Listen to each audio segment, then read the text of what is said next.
The Heretic Order. Chapter 6. Amber rays pierced the clouds above the oil well. Florence held her rifle above her head, a non-threatening wave to anyone watching. The 10-meter-high steel gate screeched as it opened. The drilling site was a small fortress designed for one purpose, to protect the fracking rig in the center. The walls were 10 meters high, 20 millimeters thick in some places and covered with silver-tipped spikes.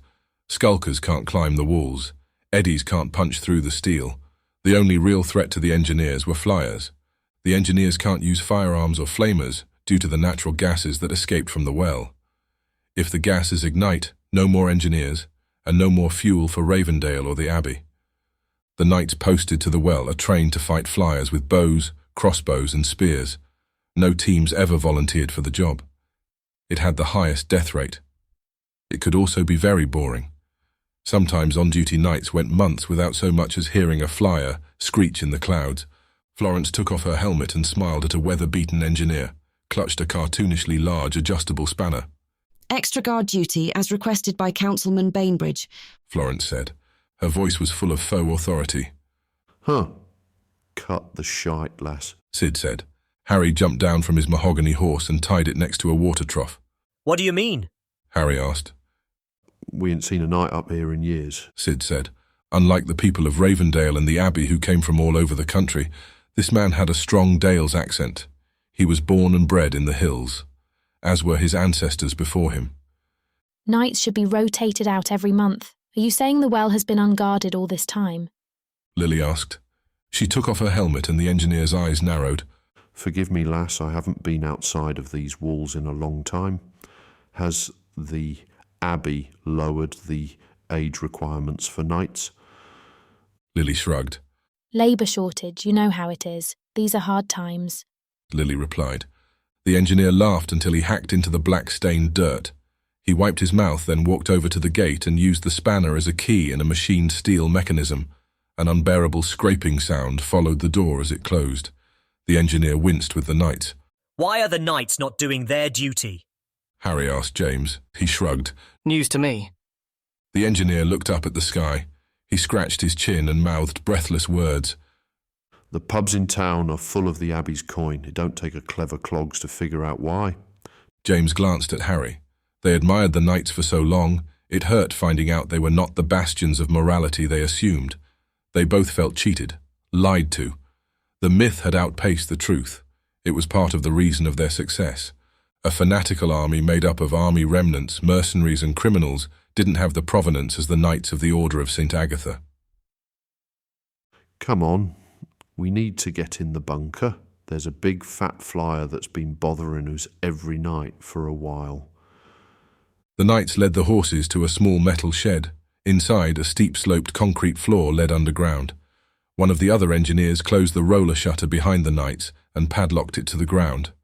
The bunker had 2 rooms, a large entrance room which doubled as a stable and living room. At the back of the entrance room there was a heavy steel door that led to a bedroom. Sid waited as the knights tied their horses into their makeshift stables. They removed the tack and made sure there was enough hay. He banged on the steel door at the back of the room, and they heard a heavy bolt sliding to unlock the door. 4 engineers lay on their bunks and ate from tin trays. There was no kitchen, so they ate slop from tins manufactured 40 years ago. Edible, yet bland and lacking proper nutrition. James let the other knights have the remaining beds, and he unrolled his sleeping bag on the oil-stained concrete floor. Lily watched him struggle to get comfortable, sighed and gave him her sleeping bag as an extra layer. He couldn't look her in the eyes. He was sure she blamed him for Morgan's death and her dad's arrest. The lights started to flicker around 8 and then the room was dark. "Solar panels, the old batteries don't last long," one of the engineers said. "You don't see any irony in not having a generator?" Florence asked. "If you find one on your travels, we'll gladly take it off your hands," Sid replied. "We'll add it to our list," Florence said. Lily felt herself drift away. She rolled over. "We know you're not here on orders of the abbot. Why are you here?" A young-sounding voice asked. Lily flicked on her rifle light and faced it to the ceiling to create a makeshift lamp. "What's your name?" she asked. A man sat up in his bed, a boy really, and leaned over to see her. "David." "Things have gone downhill at the Abbey. We had to get out. Tomorrow we'll find the remnants." Shut up, Lily. Florence said. No, it's okay we hate those bastards. No offence. David said. They killed one of our friends. A monk tried to... Lily said. Lily started to shake. She hadn't processed what happened in Owen's apartment. Her respect for the monks ended the moment one almost forced himself on her. The only monk she knew she could trust was Brother Matthews, and he didn't have many more winters in him. They are bastards. My brother would still be alive if they stuck to their word and guarded us. David said. Your brother? Florence asked. The flyer came out of the fog and took him away. That was a week ago now, Sid said. David lay down and started to cry. Everyone in the room could hear, but pretended they didn't. The wind howled outside and whistled a siren song under the door. We'll find the flyer tomorrow. It must be hiding nearby. Lily said. Seen it come down from the dales. I'd look for a cave or a mine shaft. Bring us a couple of the beast teeth and we will mark your map where you can find the remnants. Now everyone, go to sleep. Sid said with a muffled grunt. We should travel deeper into the dales as we head north. Stay away from the road so we don't get caught. James said. Somebody shushed him from the darkness. The next morning the knights left the engineers after a quick breakfast of boiled eggs. They manoeuvred their horses up the rocky path northwest, staying close to the centre of a valley. They travelled for an hour, then stopped. Lily scanned the environment for anything that could hide a flyer. Nothing. They travelled up the valley towards a small lead mining village, one of 100 that littered the dales, with picturesque village greens and slag heaps on the outskirts. The roads in the dales had long since crumbled away due to the harsh conditions and annual flooding. England had always been a wet country, but something happened to the climate when the world ended that made the rain worse. Perhaps the sudden loss of greenhouse gases created turbulence up there in the blue. Now, autumn floods were guaranteed. The village was a graveyard. Skeletal remains of burned-out buildings struggled to be noticed above the high grass. The knights were careful of the horses' hooves as they rode over the rubble and searched for the mine. They followed the main road bisecting the village, up a steep incline and found a mine entrance, but it was now a pile of rocks. Explosives had sealed it shut. We're wasting time. Let's just ride north. I'm sure we'll find the remnants ourselves, Florence said. Her horse shook in delight as it lapped water from a brook. We gave the engineers our word. And besides, what happens if we go north and don't find them? No, we keep looking. James replied. They carried on up the valley, always moving uphill as they went. The horses swaggered and slid over the rocky path. Lily swigged water, and when she lowered the bottle, she saw a shadow on a cliff face above. Lily pulled a Soviet PPN-3 scope from her rucksack and held them to her face. The night vision scope was several generations behind the issued nods. Now it wasn't more than a child's toy. She scanned the cliff face. A light green dot stood out from the rest of the green static. Something in the cave was hot, much hotter than a human body temperature. I think it's up there. Lily said. She peered into the scope again and couldn't hide her excitement. Florence looked up the valley to the cave. We should dismount here, sneak up and catch it while it's sleeping, she said. The walk up the valley was slow. Lily kicked a rock and it barreled down the valley side, taking more with it all the way. She looked up and saw the scree continued to the mouth of the cave. They circled round so they were pressed up against the cliff face, where they could walk on grass. They should have done this from the start, but they foolishly chose speed over stealth. The cave entrance breathed chilled air on their faces. Then the sickly sweet smell of death followed. The large chasm was 10 meters deep. Then it narrowed, and all was black. Lily couldn't see further and needed to enter the cave to let their eyes adjust to the dark. Florence angled her rifle, checked a round was loaded, then entered the cave. She moved, aiming wall to wall, floor to ceiling. She had no idea where the flyer could jump out from. The other knights checked their rifles were loaded. They were still getting used to the prototype Desert Tech rifles. It couldn't hurt to be careful. They followed Florence in a fanned-out formation, like fingers slipping into a glove. They moved deeper into the cave. The smell of rot was stronger now. It was like a rattlesnake's rattle or a brightly colored frog. On a biological level, the knights knew it meant pure existential danger. They turned on their weapon lights and could see deep into the thin crack at the back of a cave. This shade was enough to protect the massive flyer from the sunlight. Below the cocooned vampire was the rotting corpse of a young engineer. Lily wondered if she had slept in his bed. They aimed at the flyer. Burst salvo on 3. Florence said. 1, 2, 3. They each let off a 3-round burst. Even with suppressors and subsonic ammunition, the crack was deafening in the confined space. The flyer screamed and extended its wings out of the crack, and like a jumping spider, shot out flailing its wings and legs. It shot past Harry and he dived out of the way of the bone spear on the tip of its wing. Harry! Lily shouted. The beast scraped his plate carrier and Harry spun around to deflect it. The knights ducked as the flyer shot overhead towards the entrance to the cave. Florence let off another burst at the beast, but aimed high and blew shards of limestone from the cave ceiling. Go! Florence shouted. They sprinted towards the light. When they left the mouth of the cave, the flyer beat its wings hard and was gaining altitude. The knights flicked the fire mode on their rifles to semi-auto, kneeled, aimed, squeezed their triggers. It beat its huge wings 2 more times before spiraling to the valley floor with a trail of viscera floating behind. The smell of burned hair coming from the beast was overwhelming and made James want to wash his hands. Harry had never seen a plane crash. He had never seen a plane fly. The way the vampire left a black trail in the sky reminded him of a postcard he saw depicting the Battle of Britain. A Spitfire had downed a Heinkel bomber over the white cliffs of Dover. He wondered what it would be like to fly in a plane. In another life, he could have been a business traveller, going from country to country in a suit and tie, sipping wine in business class, and getting fat and lazy as he aged. Harry, did it get you? Lily asked. Huh. Shit. No, I'm good. Harry said.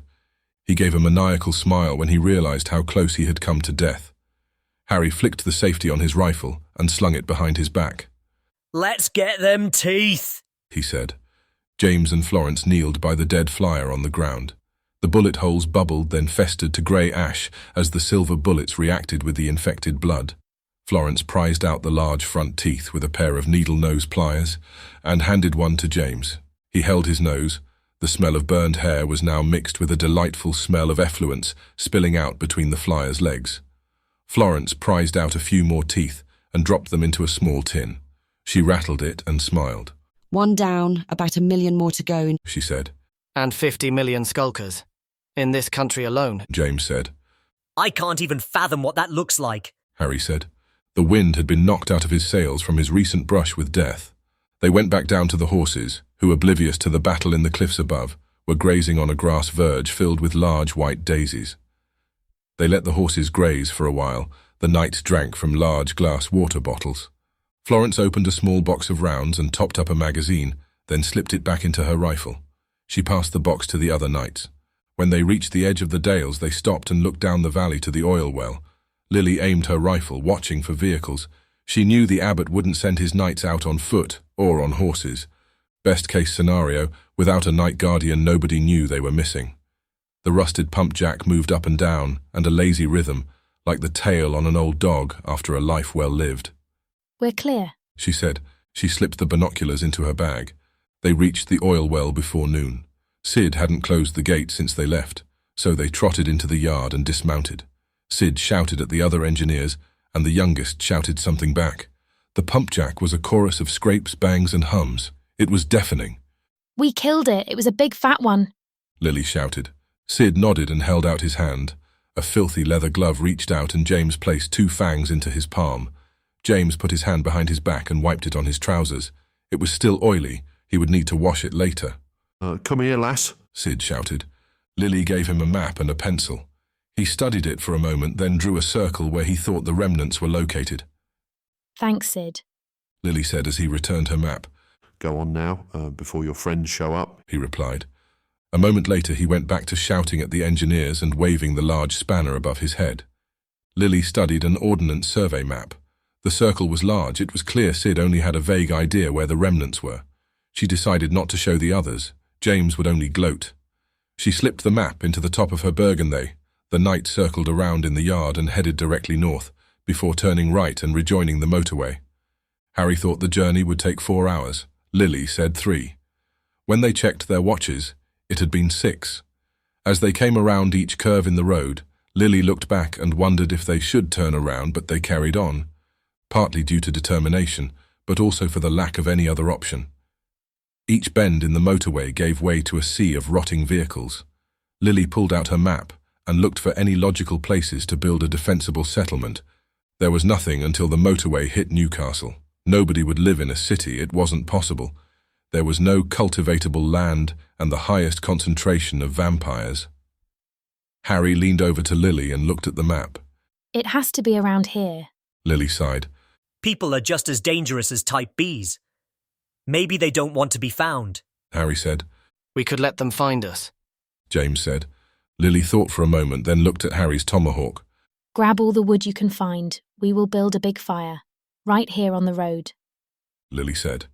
The road was beset on both sides with thick woods, and it wouldn't take long to build a large, smoky fire. You heard the woman chop chop, Florence said. The knights dismounted their horses and tied them up to the motorway barrier. They wriggled out of their large rucksacks and combed the woods. An hour later, they had a pile of dry wood, and they used firelighters to get it alight. After the wood had started to burn, they ripped out the seats from a nearby Audi and threw them onto the fire. The fabric bellowed thick, yellow smoke into the sky. 20 minutes later, they heard the jarring drone of a two-stroke engine. Florence and James took positions in the woods to cover Lily and Harry. They hunkered down in the ferns. A man in green overalls skidded to a stop right in front of the knights. His eyes scanned the area as he sat and let the motorbike keep running. From the look of him, he was a loner but a good one. Not young, so he knew how to take care of himself. Are you with the remnants? Asked Lily, standing to her full height. Might be. Why?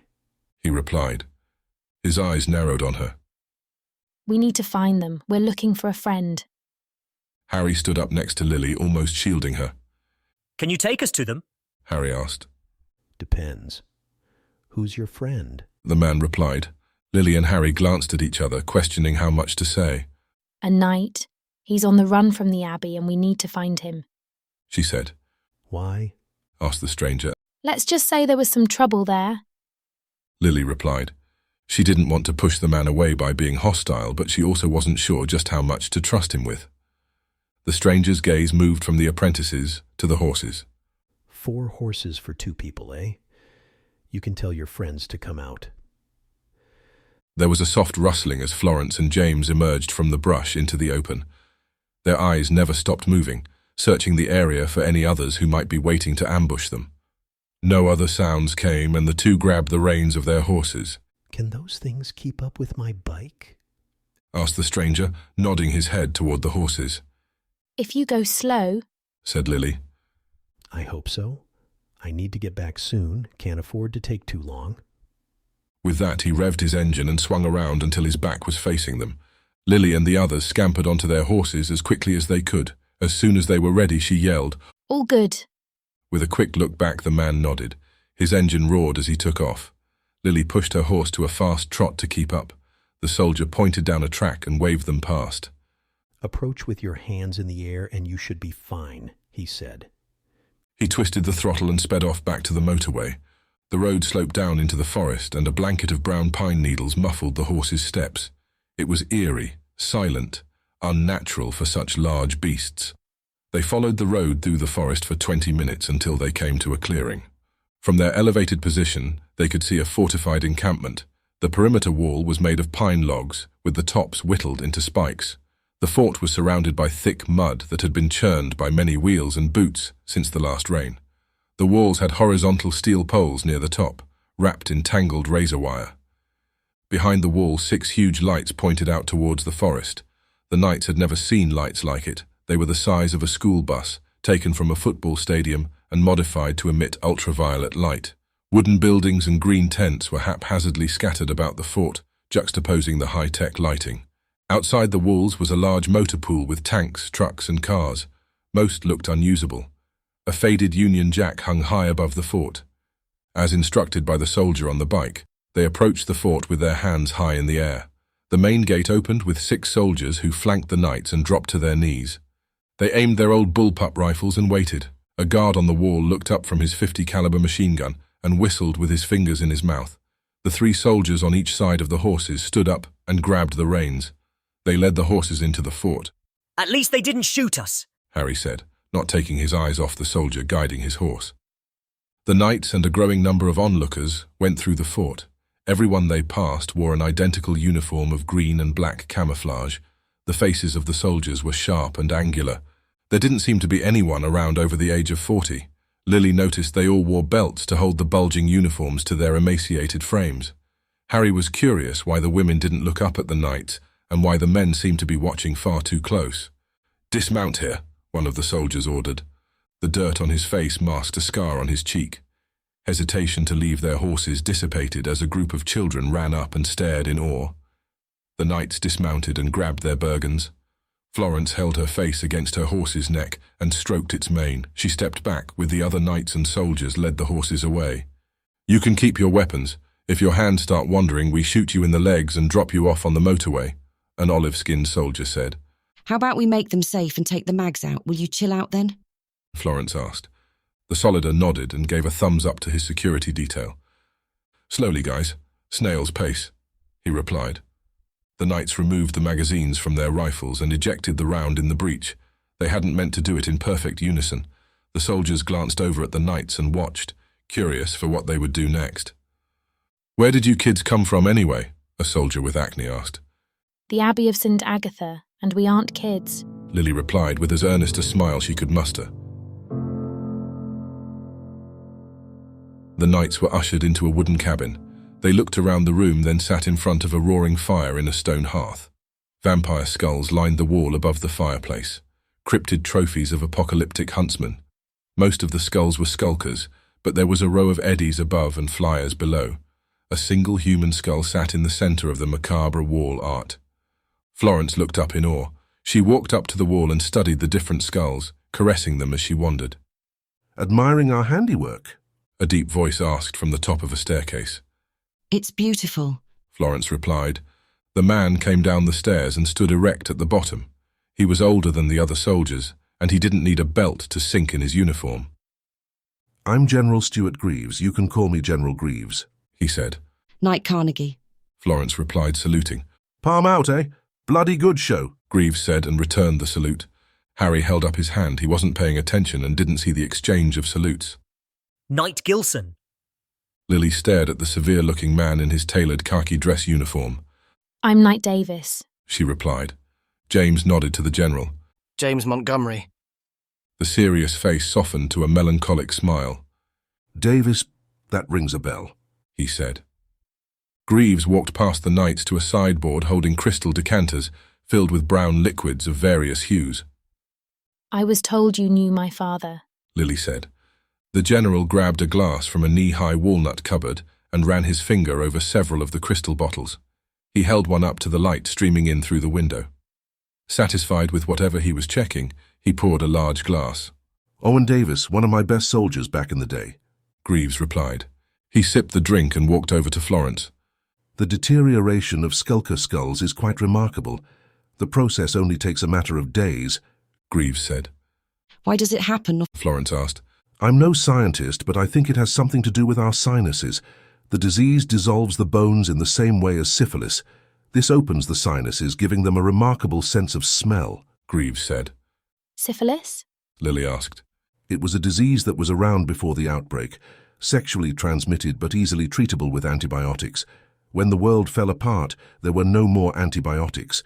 The poor bastards' faces melted while they were alive," Greaves said. Jesus, Lily said. "The finest piece in my collection is this one. I'm sure you noticed it doesn't match the others." He pointed to the human skull. Who is it? A famous raider? Florence asked. "A final one," Greaves said. He was relishing in the fact he was speaking to a fellow connoisseur. What? Hang on, are you being serious? Florence asked. "As a heart attack. 14 years ago, one of the children went missing in the woods. He came home a week later, at night. I nearly had a heart attack when I opened the bunker door in the morning and saw him sat in the shade of the mess tent. I aimed my rifle, and he raised his hand up to shield his face. As you can imagine, I threw my rifle down and ran to the poor lad, grabbed him, then ran back to the bunker. He screamed as we left the shade. With unnatural strength, he pushed himself away and dived back into safety." Greaves said. oh God, he was a final one. Lily asked. "That's when I noticed his eyes, the same hue as the sky, reflecting light like brilliant gemstones." Greaves replied. What did you do? James asked. I took him outside the wall and put a bullet in him. I didn't have a choice. If his mum saw him, it would have complicated things. Lily held her hand up to her mouth. How did you get the one in the woods? Harry asked. We noticed an old camper van parked off the road a few miles north of the turnoff. It was suspiciously too inconspicuous. We had no idea how powerful a final one could be, so we took cover and watched until late in the evening. Sure as shit, this lanky, bald fella came out with eyes as blue as the boys. I took pleasure in shooting this one, I must say. Florence smiled, captivated by the story of a final one. Lily huffed and the general turned to her. This is all well and good, but I need to find my dad. She said. Miss, I'm sorry, Knight Davis, did you notice the people outside? He asked, swirling his glass. She nodded. They don't look well. She replied. No, we can't grow anything in the forest. We had animals, but a disease wiped them out a couple winters after the vampire outbreak. We eat what we can scavenge, and we're finding less every day. Lily frowned and looked away from the general. She tried to remember ever being hungry as a child. There had been bad harvests, but there was always enough to go around. The forced starvation during initial training of the apprentices was in a way a simulacra. Can you help us find Owen? Lily asked. Outside of your abbey, nothing is free. If you want something, you must give something, Greaves said. Harry pulled his pistol from the holster and aimed it at Greaves. I dare you to try it. I stuck my knife in the last guy who did, Harry said. General Greaves shot Lily a mischievous smile. I didn't mean anything like that. Although I would be careful walking around outside by yourselves, girls. I've strung a soldier up for that sort of thing before, Greaves said. He motioned to Harry to lower the gun. Lily smiled at Harry. He slipped it back into the holster on his belt. Good man, Greaves said. As I was saying, we have an abundance of electricity and you have plenty of food. He downed the rest of his drink, then went back to the cabinet to pour another. Fine, anything. I need to get to him. He left the Abbey with nothing. No weapons, no armour, nothing. Lily replied. Greaves poured another drink and swiveled his head to the knights. Good. I will arrange transport for tomorrow morning. General, what was Owen like before the order? Harry said. The other knights turned to Greaves in anticipation. Owen and a couple of mercs showed up after the Battle of Coventry. They were good fighters, so we put them to work. He must have been 16, 17, not much older than you are now. His voice trembled as he spoke and he coughed. Funny, he told me about meeting the remnants, but it sounded like he was much younger. Lily replied. We first crossed paths a little while after the outbreak. We gave Owen and his mum shelter after the last submarines left Portsmouth, when the hope of escape finally ran out on us. They were hiding in the loft of a half-bombed-out terraced house, waiting for Ben to get back from his last mission, Greaves said. His dad's last mission? Florence asked. After the death of Her Majesty. We were clutching at straws. Ben took his best men from the regiment and took the last working Lynx helicopter to Porton Down. It sounds like an idiotic plan when I say it now. Like I said, we were desperate. Dad used to tell me stories about my granddad. He died a year after the outbreak, almost to the day. Lily said. General Greaves looked out a window and for a moment was lost in thought. When the last of the SAS died on that mission, we drove north, hoping to find somewhere remote enough to live. Over the years we built this fort, dug our tunnel systems and waited. The general was pulled from his memories to disappointing reality. When he was old enough to go on missions, I sent him to Birmingham University to aid a group of scientists in exchange for medicine. I have a driver that knows the way. Harry stood up and couldn't help but smile. They never tell us about the outside world in the Abbey. How many groups are out there? He asked. Greaves looked past Lily. Well, lad, there are groups all over. The clansmen up north. To the far south is the Caliphate. Birmingham University sits in the middle of the country. That's where Owen has gone, isn't it? Greaves replied. Yes, Lily said. Greaves laughed. You look like her, he said. Lily squinted. my mother. Her face has faded in my memory, but yes, even after all these years, I see her in you. Florence sat down next to Harry and they talked about something Lily couldn't hear. We have enough rations for a week. Please take what you need. Lily said. I'm glad we came to an arrangement, but you have already paid your end of the bargain, He replied. What do you mean? Lily asked. Greaves looked back out the window. We haven't had fresh meat in a long time. It's uncouth, I know, but I have been told the French are fond of la viande de cheval. Lily didn't understand. Horse meat, Greaves added and patted his stomach. Lily remembered the faces of the people outside, sucked inwards and cheeks replaced with shadows. She nodded, although it pained her. We get our power from a wind turbine field not far from here. Your vehicle should be charged by the morning and your driver will find you, Greaves said. Satisfied both parties had agreed to the arrangement, he showed the knights to the door. Outside they saw an old army Land Rover pulled up to a large green metal box. Spools of wire ran between the box and the trailer behind the car. Are you the knight? What am I saying? Of course you are, A soldier said. Lily couldn't guess his age. He was as skinny as the other soldiers, but he was also very short. Lily assumed from malnourishment. What are you doing? Harry asked. Charging the batteries. It will take all night. We'll have a long drive tomorrow. The driver said. Harry opened the car bonnet. The engine had been replaced with batteries and an electric motor. The driver noticed Harry and tapped the car with his spanner. We ran out of diesel 10 years after the outbreak. It was pretty much useless at that point anyway. Fuel only lasts a year or two, then it starts to get gunky, he said. Smart. General Greaves mentioned the turbines. What's your name? Harry asked. Everyone calls me Screwdriver. Because you fix things and drive things? Florence asked. Screwdriver shook his head and smiled.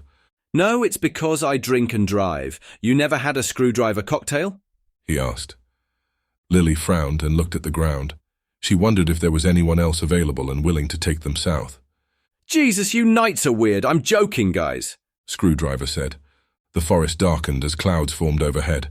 Screwdriver grabbed a sun-bleached tarp from the back of the military Land Rover and threw it over the trailer. He secured it with rope and swore to himself under his breath. The knights sensed his frustration and left him to his work.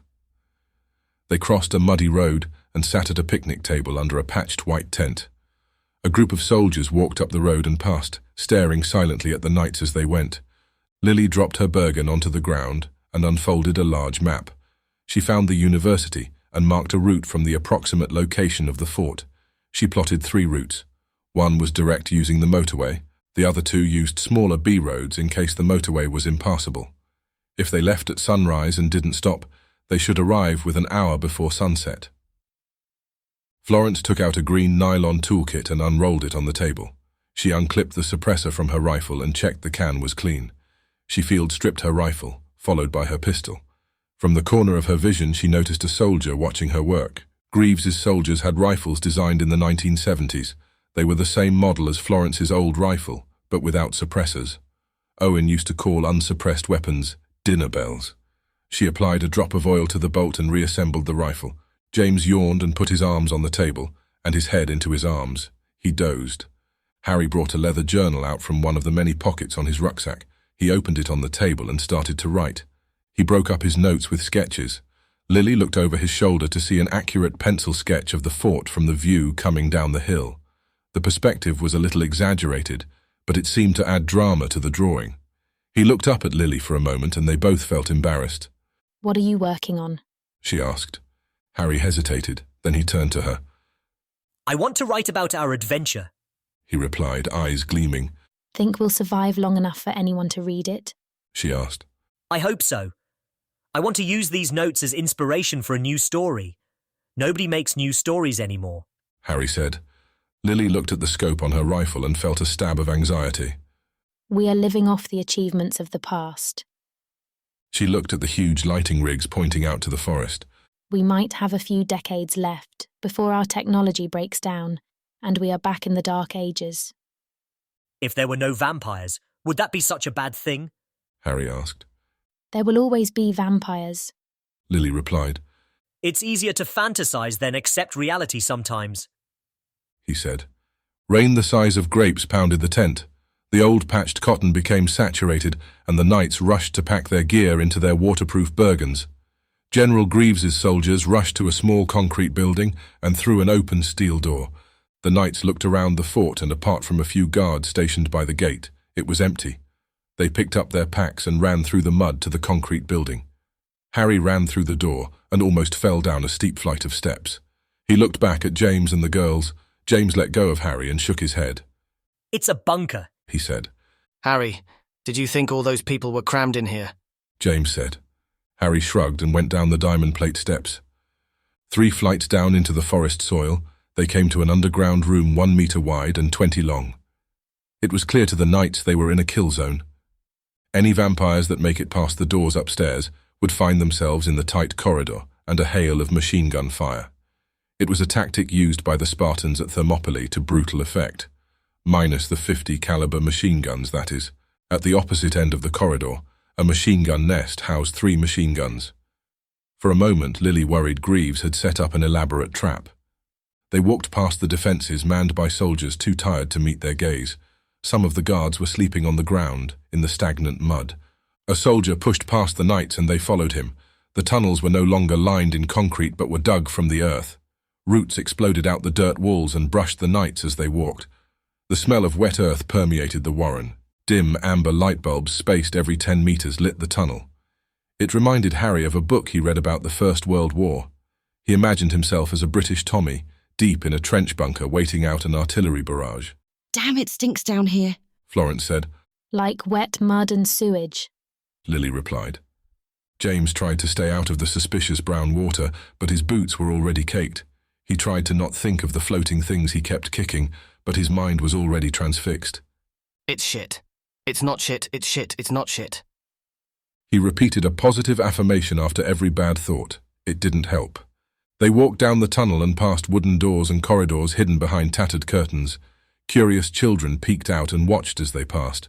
Lily moved a curtain and looked inside. 2 small children looked up at her and frowned. The offshoot tunnels were small houses, with beds dug into the walls and a small central living area. Go away, The little girl shouted.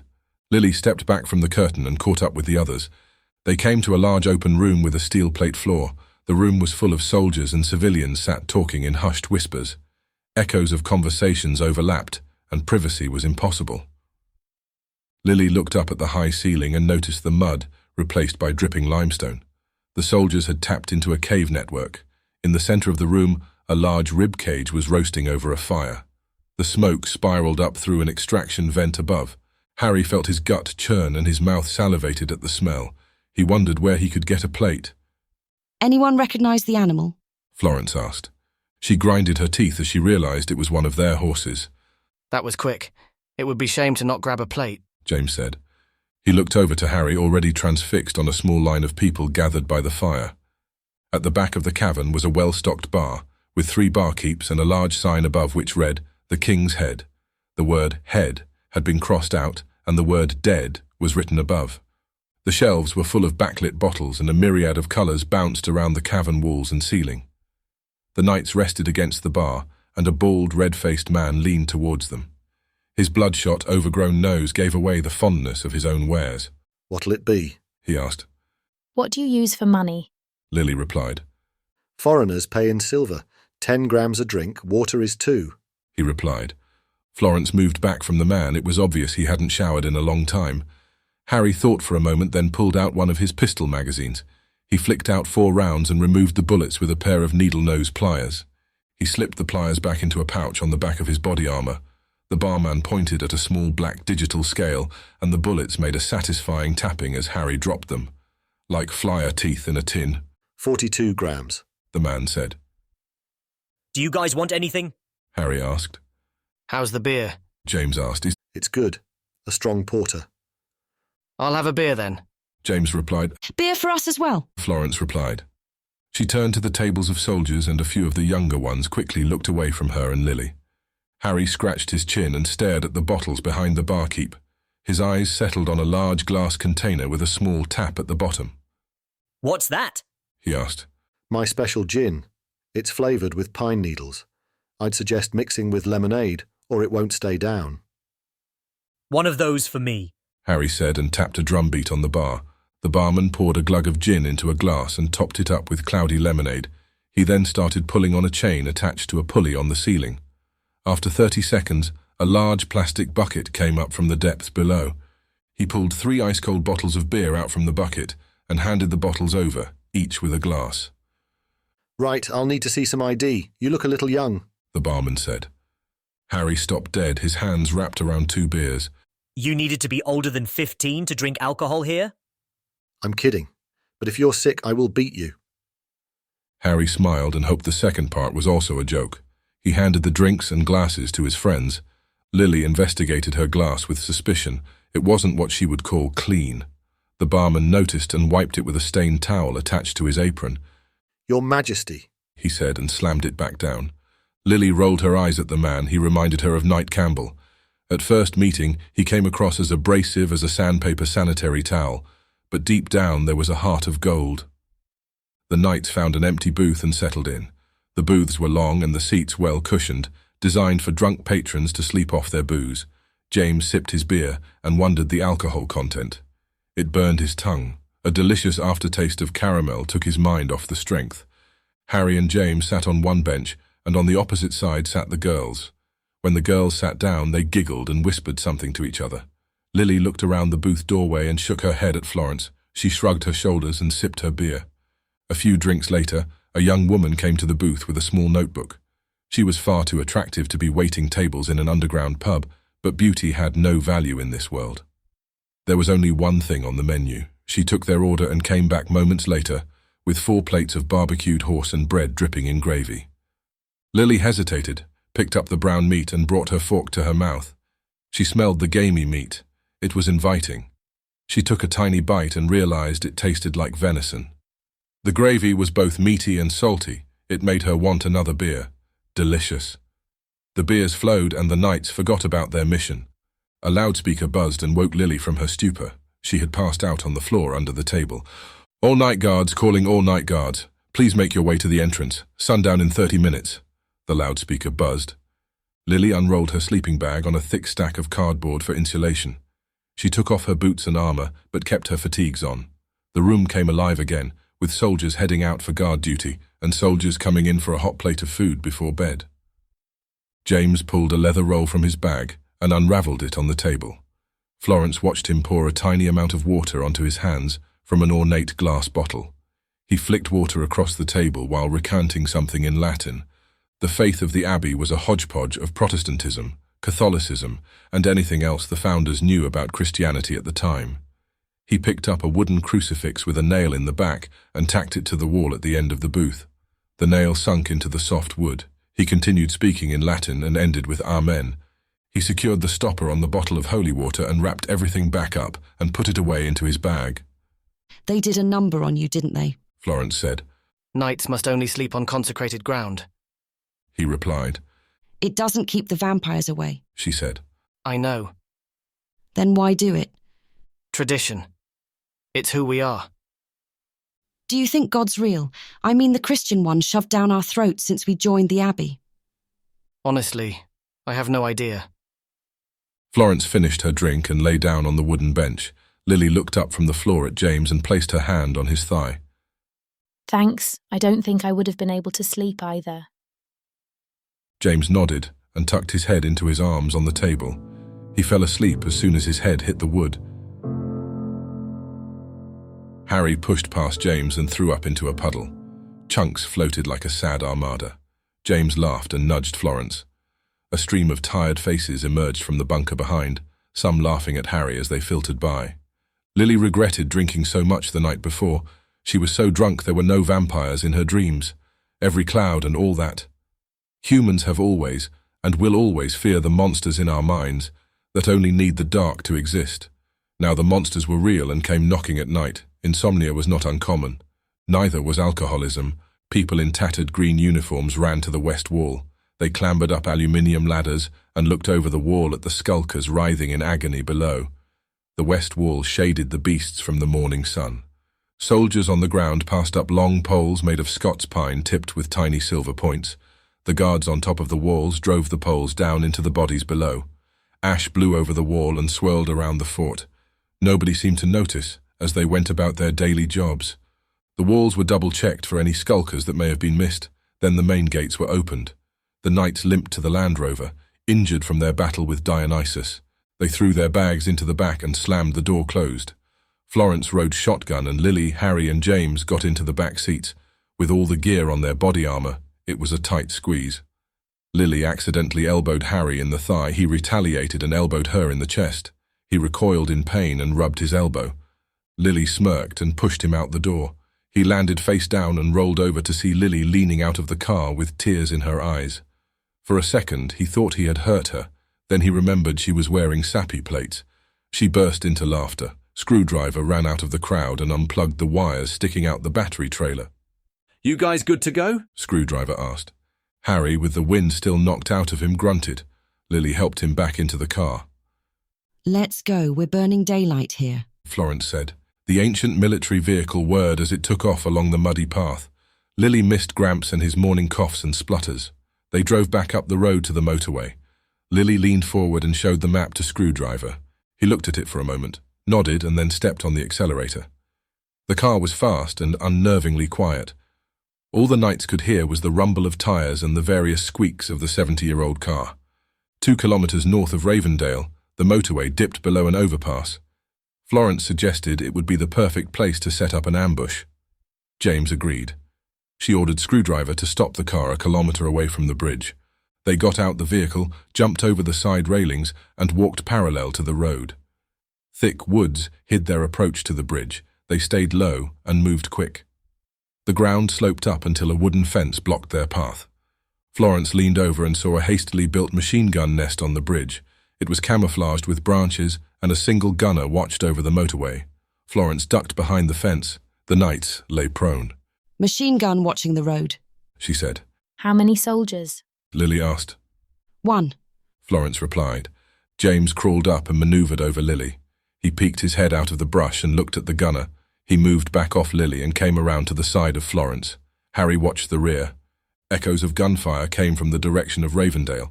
The machine gunner unpinned the heavy gun from its tripod and bounded towards town. Florence raised her barrel and exhaled, ready to take the shot. Lily noticed the tall grass on the other side of the road started to move. An apprentice stood up and ran after the knight. Lily reached out and pushed Florence's rifle barrel towards the ground. Don't. These are our people, Lily said. Florence shook her off, accidentally rustling the branches of the fallen bough they were hiding under. Lily, satisfied Florence wasn't going to shoot, looked back to the road. 3 more apprentices had emerged from the bush. 2 ran off down the path and left one alone, who Lily instantly recognized as Melissa by her long platinum blonde hair. Liz, Lily said, a little over a whisper. Melissa spun around with her shotgun, aimed it from her waist and peered into the bush. She looked back up the path towards town, then ushered Lily from her hiding spot. The apprentices showed themselves but stuck close to the bush. What's happening in the town? James asked. I don't know, it sounds like gunfire. Vampires? Not in daylight. Listen to the reports, yes, our automatics versus single-shot rifles. Sounds like civil war, Florence said. The knight said you killed Morgan, is it true? Melissa asked. Florence noticed her finger slide closer to the trigger on her weapon. No, they murdered him in his cell. The abbot has finally lost his fucking mind, Lily replied. James looked at the ground. It's true. We are going to find Owen to fix this, James said. Melissa swiveled her head again. Her team were out of sight. She nodded at nobody in particular, but to aid her contemplation. Are we good? Florence asked. Melissa moved her right hand from her weapon and held it up, palm out. Will I see you guys again? Melissa asked. I don't know. We're going to find Owen. He will know how to sort this out. In the meantime, stay safe and keep your head down, Lily replied. Melissa nodded slowly, turned, and then ran down the path. Lily knew she sounded like a child. Panic hit her as she realized they might never find Owen. She stood up and looked down the path towards Ravendale. Her eyes filled, and she bit her lip. Listen, guys, if you want to go home, now's your chance, she said. James, he's your dad. You can talk him round. I can't imagine he would do anything to apprentices. James slung his rifle, hesitated for a moment, and then held her. He pulled his head back but kept his hands on her arms. I've been terrified of that man my whole life. I'm done being scared, he said. Harry looked down the road and started walking with his head low and his heart heavy. He stopped and looked back at the group. My family. I have to go back and help, he said. Harry, the town will fall. We can't stop that. I can't protect my family and neither can you. Our only hope is to find Owen and start a resistance. Targeted assassinations, improvised explosives, Harry asked. Sounds good to me, James said. Harry looked back down the path and sighed. A choice was to be made. but it seemed fate had already made it. He trudged back to the group and Florence patted him on the shoulder. Let's go. Harry said.